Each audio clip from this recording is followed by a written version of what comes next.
This is part B of the 26th of December 2016.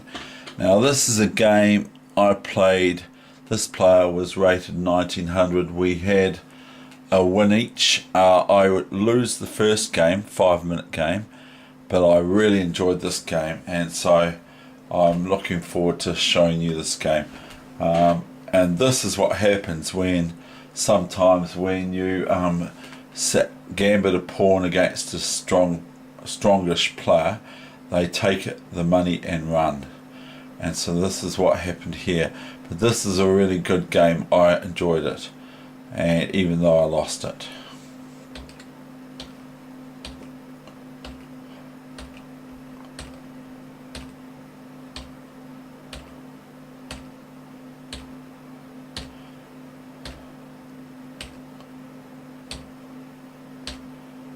The old A3 check. The old A3 move there, Chief. I still think I've got a good position, and I recall what I did wrong was I allowed black to play E5 soon, and that just opened up the position in black's favour, because they got rid of this thing. But they've got a good bishop, as opposed to if they still had their white squared bishop. They've got rid of their white squared bishop on F3 by capturing the knight, and so they've got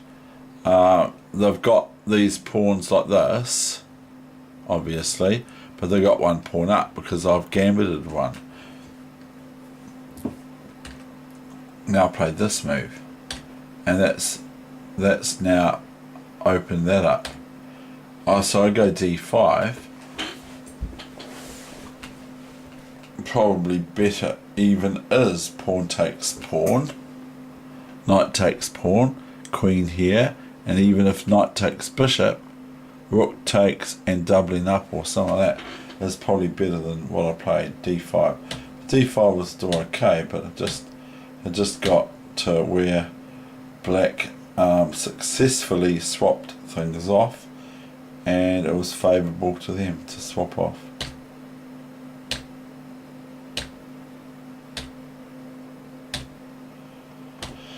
Yep. It's sort of like a bit the position's a wee bit tangy. It's a bit tangy. It's sort of like isn't easy to play it.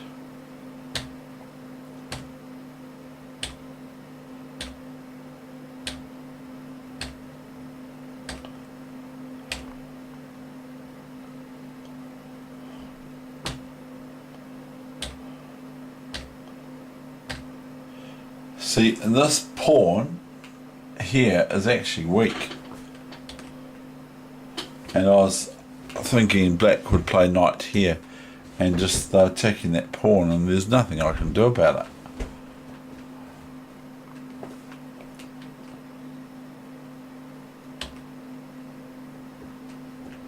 So I'm clutching at straws, really.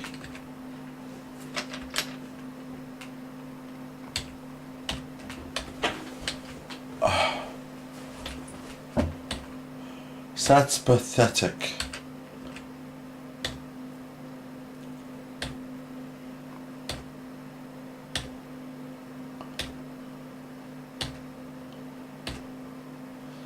And I had very little time left on my clock. And this player just... yeah, I have to go there.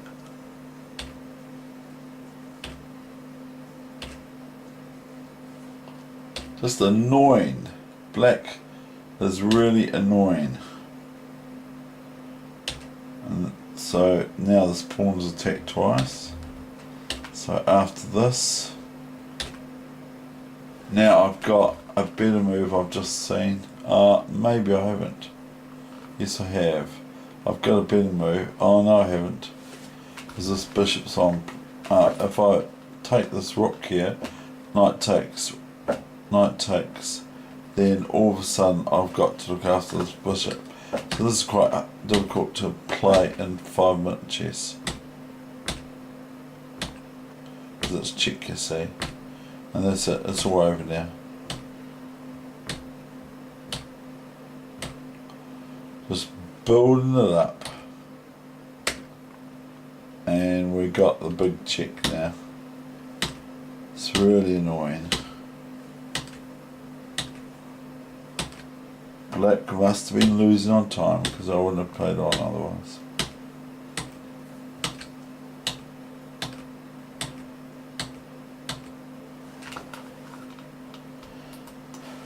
That's that game, and then I played this person again, and I think this is the last game I played. Anyway, this is this one.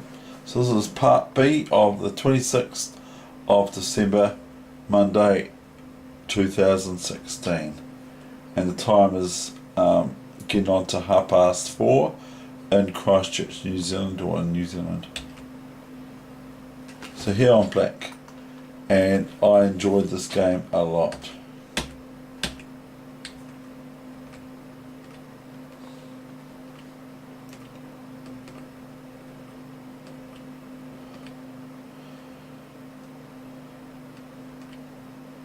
So I can be a wee bit greedy here but I don't know if it's a very good idea. Why can I do this? Why I can do this is because the bishop's threatened here, and if the bishop takes the bishop, the knight takes back the bishop. But I don't know if it's very good, but it seems to do okay, but I don't think it's very good for black. I think black should just play a bit more solidly than opening up this position for rooks on this e-file. If this knight takes back, which I think it does, or it doesn't, if this knight takes back on e5, it makes for a good place for this knight here, and this pawn can move here for white, and later on, once they're castled, they can move their rook to e1, and they can start putting rooks on e3, and this rook over here, and this is sort of planning what white can do, or what black has to look out for white to do. I consider that's the worst move that white could play, but I didn't necessarily play this part of the game that great.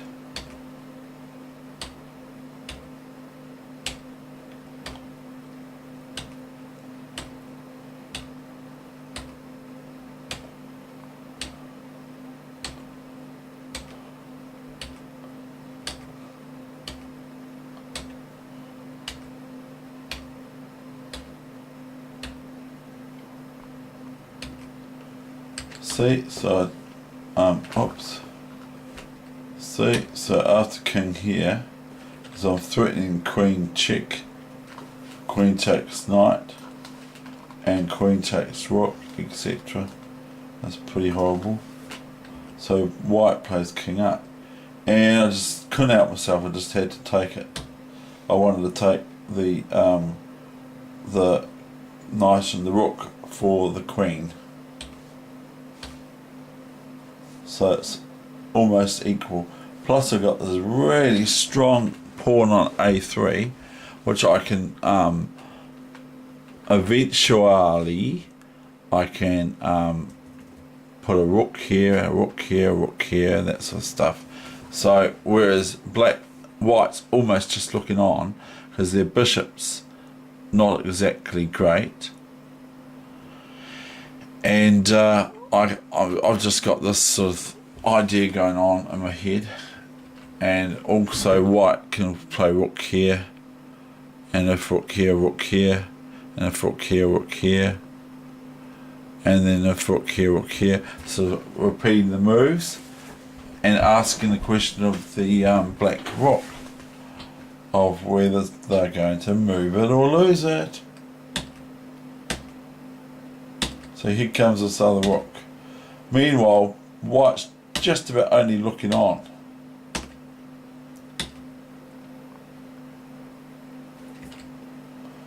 Now, I have to consider my king position as cancel, as if I take here and queen takes and rook here attacking the queen can come out here and start to nibble away at my king, which would be quite vulnerable to attack. So I played rook b5. I thought to myself, there's no rush. There was no rush. But I did enjoy this game a lot better than the other game. And White is not able to contest it, but can this position, but can play rook here now. But they went bishop there, and that was a mistake because I now go here, and if White defends this now, Black has this move here, bishop h6.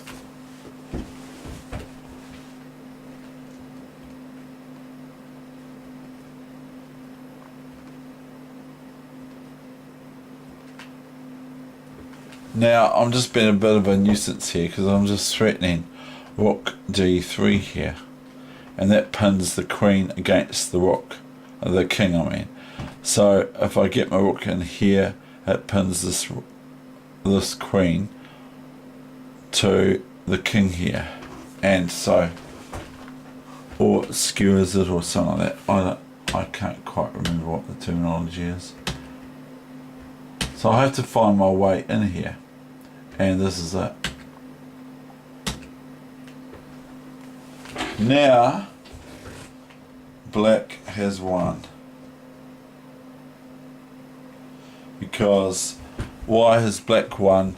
Because this pawn is going to get gobbled up very, very quickly, regardless of what. And if the rook takes the rook, then the pawn takes here, and it's queen next move.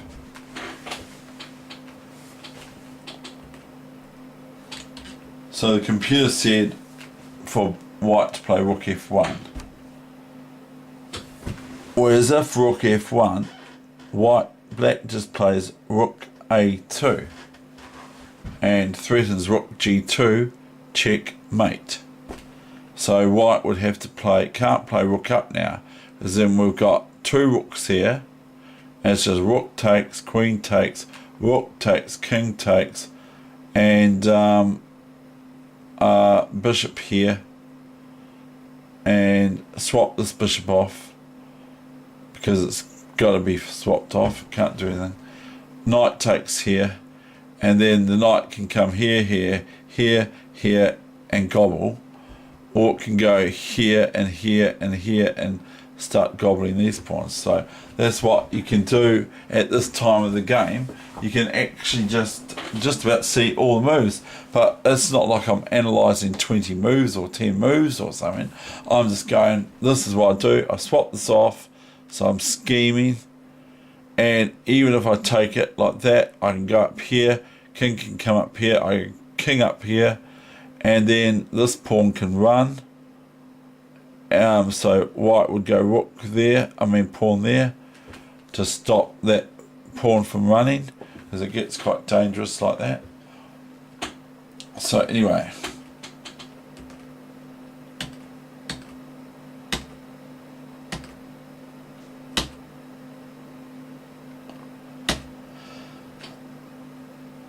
that was it. So I was quite pleased with that game. I want to show you this analysis now. I want to show you rook f1 here.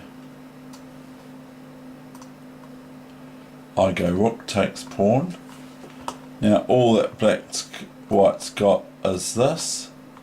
If they do here, I'll show you that analysis. But here they have to go here,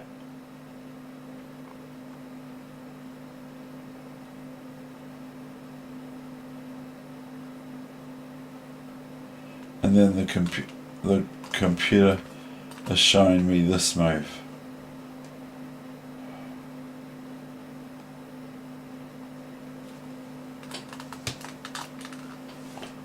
But if here,